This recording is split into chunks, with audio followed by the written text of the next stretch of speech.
Bine v-am găsit, bine v-am regăsit, dragilor din Zodia Scorpion, oriunde v-ați afla.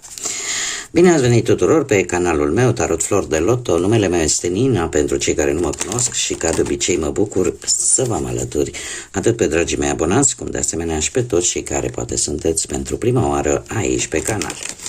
Azi voi face lectura generală pentru perioada cuprinsă între 13 până pe 19 octombrie inclusiv, așa că toți cei care aveți soarele, luna, Venus, ascendentul sau oricare alt aspect astral important pentru voi din harta voastră natală și care are legătură cu Zodia Scorpion, această lectură este de asemenea și pentru voi. Ca de fiecare dată vă readuc aminte, este totuși o lectură generală, da? Nu este pentru cineva, o persoană în particular, așa că vă rog să luați decât acele mesaje care vor rezona cu voi, iar restul lăsați-le să zboare în univers, pentru că sigur sunt pentru alte energii care într-o mai mică sau mai mare măsură au legătură cu Zodia Scorpion. Și începem această lectură cu acest oracol Lenormand și haideți să-i punem întrebarea: care este situația importantă de știut de voi, dragilor, din Scorpion în această săptămână cuprinsă între 13 și 19 octombrie? Ce trebuie voi să știți? Ce este mai important de știut în această săptămână? Să vedem.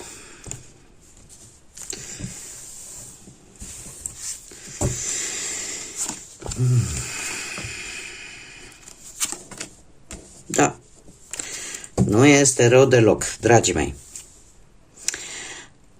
Haideți să vă spun, haideți să vă comentez. Deci, vești, mesaje din partea unor oameni de încredere, din partea unor energii în care voi aveți încredere și care pot să vă aducă mici bucurii, mici surprize, bănești, poate, e adevărat, nu sume foarte mari, sau pur și simplu să veștile pe care voi le veți primi de la aceste energii să fie unele care să cum să zic eu, să vă redea așa o stare de bucurie, o stare de bine. Cum de asemenea mai putem vorbi și de vizita propriu-zisă a unei energii, unei persoane dragi vouă, care vine și vă aduce surprize plăcute în această săptămână.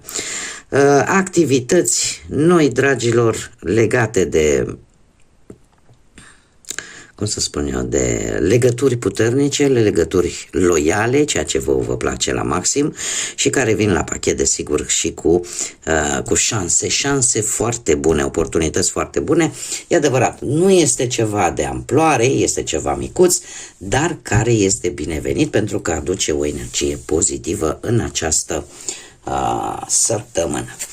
Haideți să vedem ce ne spune și tarotul pentru dragii mei din Scorpion în perioada 13-19 octombrie. Ce vine pentru voi, dragilor, atât pe plan profesional, financiar sau sentimental în această perioadă?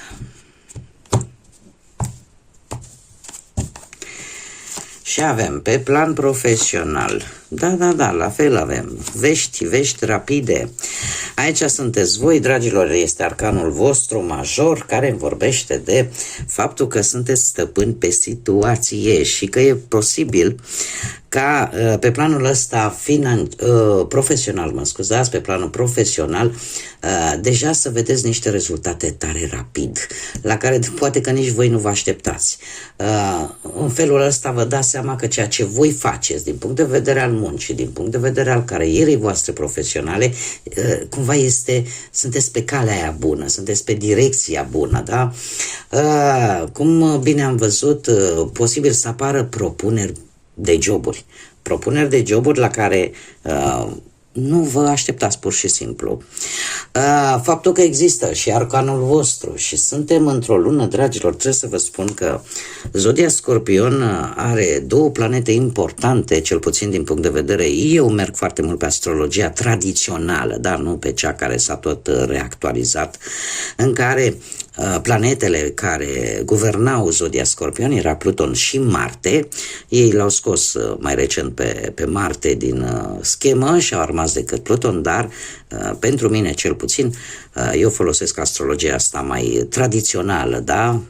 Cea veche, în care cele două planete guvernau această zodie și suntem într-o lună, o lună atât de importantă pentru voi, dragilor, și nu numai pentru faptul că deja undeva de pe 22-23 octombrie intrăm în această zodie a Scorpionului, ci pentru simplu fapt că sunt anumite aspecte astrale importante care au legătură în mod direct cu zodia voastră sau în mod direct cu planetele care vă guvernează. Așa că, pe plan profesional, apariția arcanului vostru îmi spune că vin schimbări favorabile. Vin schimbări favorabile, idei noi, da, poate la locul de muncă, mai ales dacă aveți propria afacere și, în general, relația devine mult mai bună atât cu șefii cât și cu colegii sau cu asociații. Sunteți într-o fază în care lucrurile cumva se vor încheia, tot ce a fost greu, cumva ați încheiat acea perioadă de transformare și deja lucrurile bune încep să apară în viețile voastre, cel puțin pe plan profesional. Apariția acestui rege de bâte îmi vorbește de zodii de foc, berbec, leu, săgetător, care posibil pentru unii dintre voi să simbolizeze vreun ascendent. Iar dacă vorbim de acest caz, atunci se pare că aveți, cum să spun eu, aveți o energie foarte bună în care nimic să nu vă poată opri, să vă duceți planurile la bun sfârșit, să vă duceți ideile la bun sfârșit și eu aș spune că într-un fel sau altul nu vă mai este frică de niciun fel de provocare.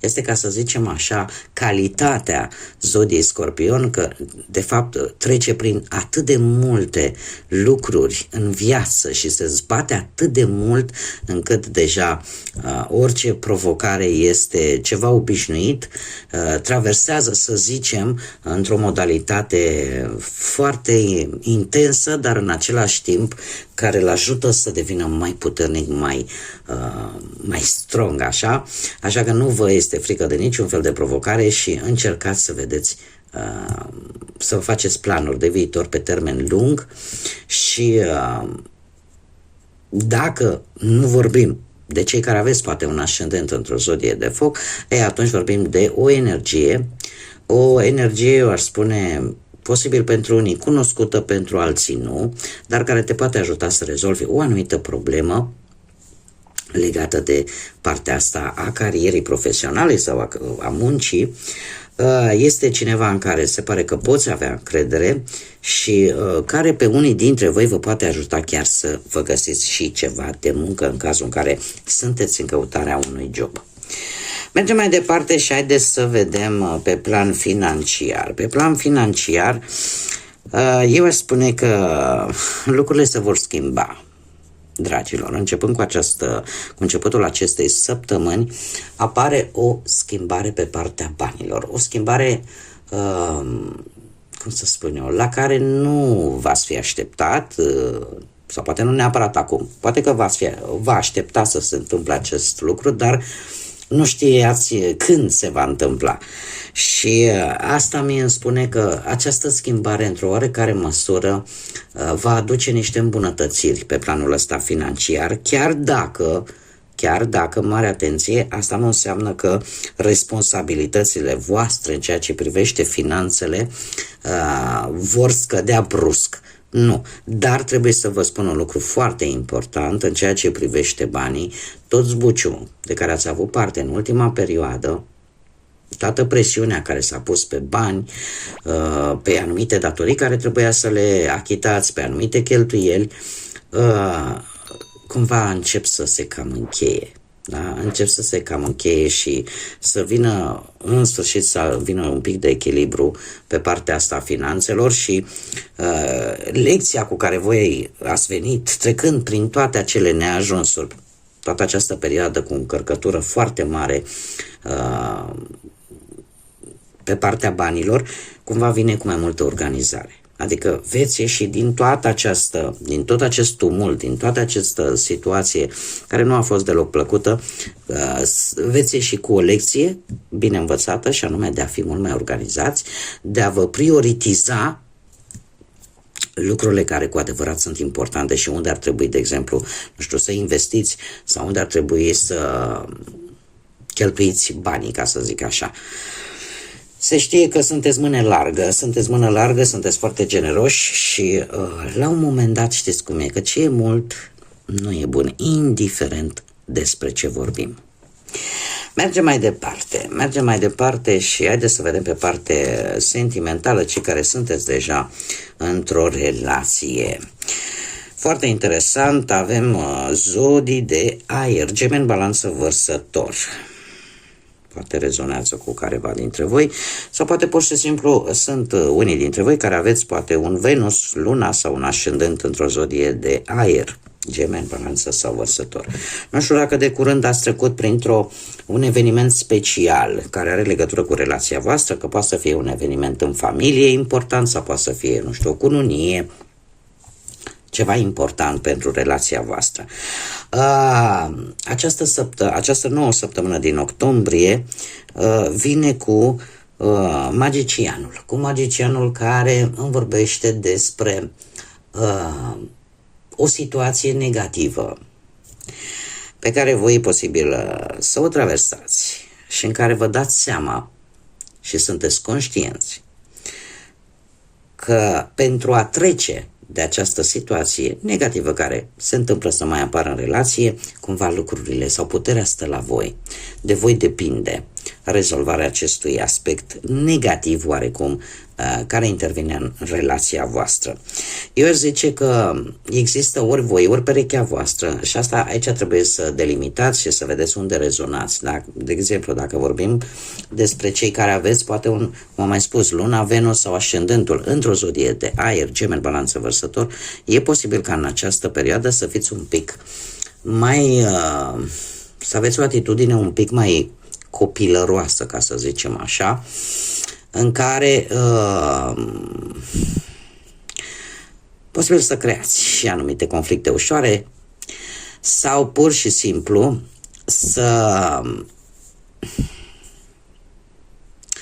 aveți mare grijă în perioada asta. Sunt lucruri care trebuie să le țineți pentru voi. Sunt lucruri care, din relația voastră, care trebuie să rămână acolo. Și să încercați, așa cum bine am văzut, să le rezolvați voi înșivă.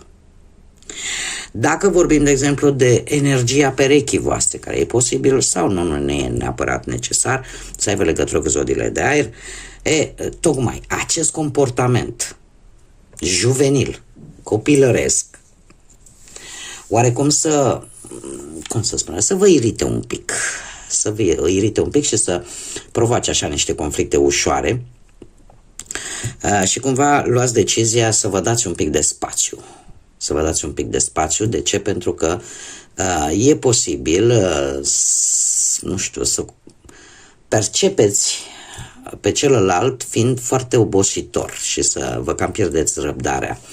Deci, pe partea asta relației, eu aș spune că comunicarea este foarte importantă în această săptămână și nu numai în această săptămână, cam pe parcursul întregii luni, octombrie. Cel puțin cât stă Mercur în Scorpion, o să vă cam necăjească, nu o să vă placă în primul rând, nu o să vă placă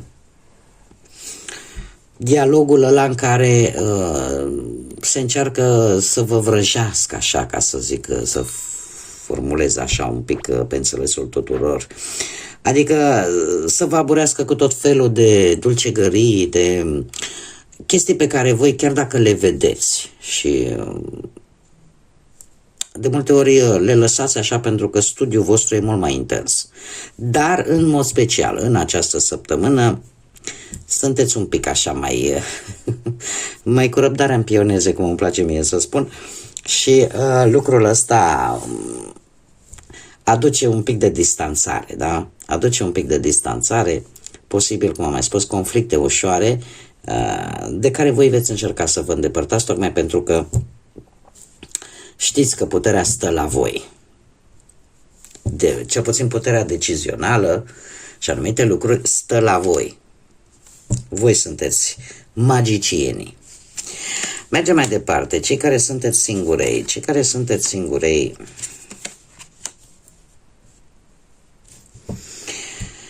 voi tocmai ce ați trecut printr-o pierdere. Acum trebuie să vă spun că pierderea poate să fie una în care ați pierdut pe cineva drag, în sensul că nu se mai află în această,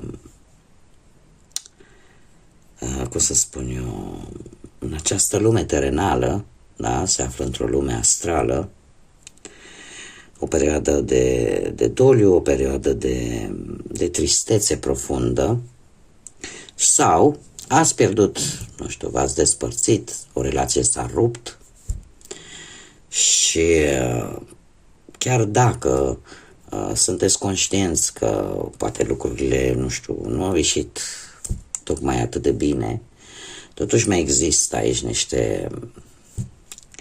niște resurse, ca să zic așa. Mai există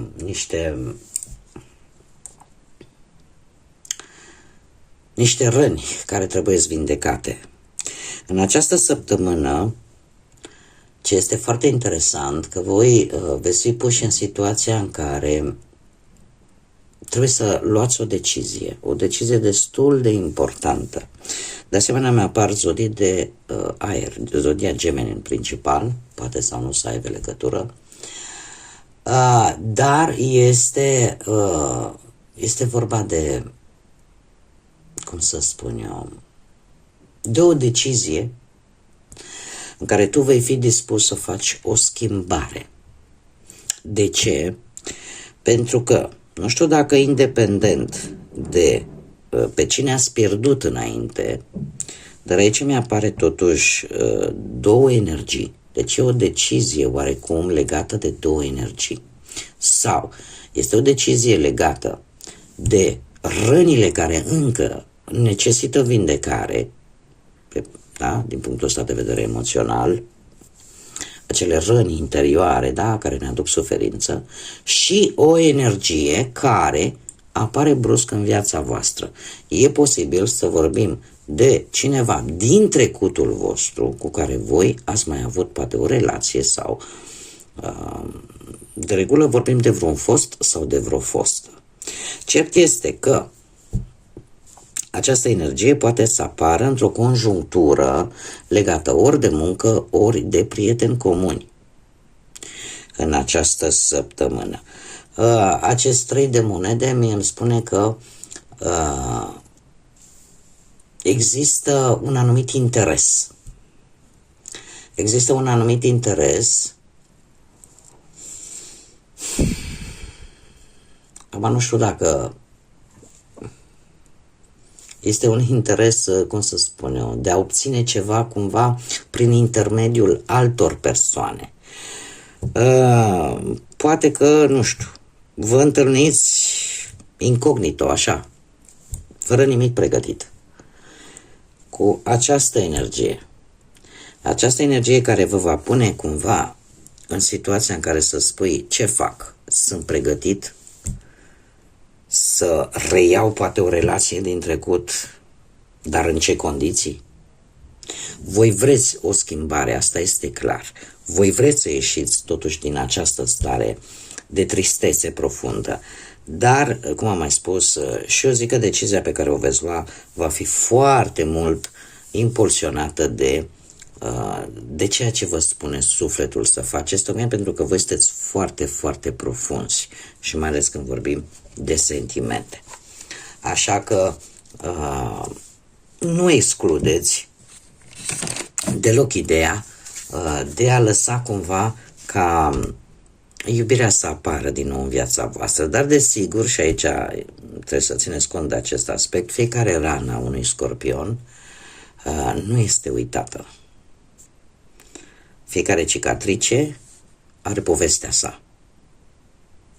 Și de asta voi veți ține cont. Bun, haideți să vedem și ce mesaj important am pentru voi, dragilor din Scorpion, pentru perioada 13-19 octombrie. Care este mesajul important? Sunt două. Bun, ia uite, și avem și o lună plină în Scorpion. Bun, haideți să o luăm așa cu începutul și avem. E timpul să primești decât să dai. Adică e un moment în care tu trebuie să mai și primești, nu decât să oferi. Și avem o lună nouă în Fecioară, care vorbește de noi începuturi. De noi începuturi și ținând cont că avem și această zodie a Fecioarei, sunteți mult mai atenți la ceea ce primiți, la ceea ce voi, la rândul vostru, primiți de la ceilalți, de la viață, da? Dar din câte văd eu aici, este un moment în această săptămână în care, în sfârșit, și voi la rândul vostru să primiți acele recompense, să primiți acele lucruri bune, nu decât să dăruiți poate lungi perioade de timp și să nu primiți nimic în schimb. Este o energie care ne vorbește, cum să spun eu, cumva o perioadă în care vă veți gândi mai mult la voi și la ce nevoi aveți voi, la ce necesități luați în calcul, de fapt, propriile voastre necesități, așteptările voastre. Și eu aș spune că e o săptămână în care o să fiți mai atenți, poate chiar și la sănătatea voastră în mod deosebit. Și mai avem un mesaj care ne vorbește e momentul să dai drumul negativității. Și avem o lună plină în Scorpion. Este o perioadă foarte, foarte bună. Am spus-o încă de la început, sunt multe aspecte astrale care vă favorizează în această lună octombrie, pe parcursul întregii luni octombrie. Și trebuie să vă spun, săptămâna trecută când am făcut lecturile pentru 6-12 octombrie, cred că ați fost singura zodie în care, într-adevăr, cărțile mi-au arătat lucruri destul de pozitive în comparație cu celelalte 11 zodii. Și lucrul ăsta văd că se verifică și în această săptămână, așa că e momentul să lăsați negativitatea, să lăsați gândurile negre. E bine știut că atunci când este lună plină, indiferent în ce zodie este, trebuie să avem mare grijă ce ne dorim, da? Pentru că s-ar putea să devină realitate, așa că tocmai ce am avut parte de o lună plină în Berbec pe 7 octombrie, și e bine de știut pentru toți ceilalți care nu știu, atunci când avem lună plină, este bine să ne punem dorințe. Dar să ne punem acele dorințe pozitive, pentru că ceea ce noi emanăm prin simplu cuvânt pe care îl rostim în univers, acea energie crește și la un moment dat se va întoarce la noi. Așa că încercați să nu aveți o energie negativă, mai ales în nopțile cu lună plină. Și că e momentul în această săptămână totuși să dați drumul la tot ce este negativ din viața voastră. Bun, dragii mei, cam atât am avut pentru voi, pentru această nouă săptămână din octombrie. Eu vă mulțumesc pentru prezența voastră, ca de obicei. Sunteți deosebiți, sunteți minunați și alături de, trebuie să spun acest lucru, n-am cum, alături de cei din zodia Leu și încă o zodie, cred că Balanță, cred. Sunteți acolo pe podium, ca să zic așa. Nu mă gândeam să fiu urmărită în așa mare măsură, dar bănuiesc că într-un fel sau altul v-am stârnit interesul și curiozitatea, așa că eu vă mulțumesc oricum din suflet, dragilor din Scorpion, și vă doresc o săptămână totuși cât mai minunată, cât mai bună, cu cât mai multă energie pozitivă. Desigur, trebuie să vă mulțumesc pentru like-uri, pentru comentariile frumoase, pentru distribuiri, pentru faptul că v-ați abonat. Cu această ocazie invit pe toți ceilalți care n-au făcut-o. Dacă v-a plăcut, dacă ați rezonat și mai doriți să vedeți genul acesta de lecturi, nu ezitați, abonați-vă, este gratuit, la fel ca toate celelalte. Așa că până data viitoare, când ne vom reîntâlni la o nouă lectură, eu vă doresc tot binele din lume, multă energie pozitivă, multă lumină în suflete, dragilor, și în gânduri. Și până la o nouă lectură, ca de obicei, să fiți iubiți, dragilor.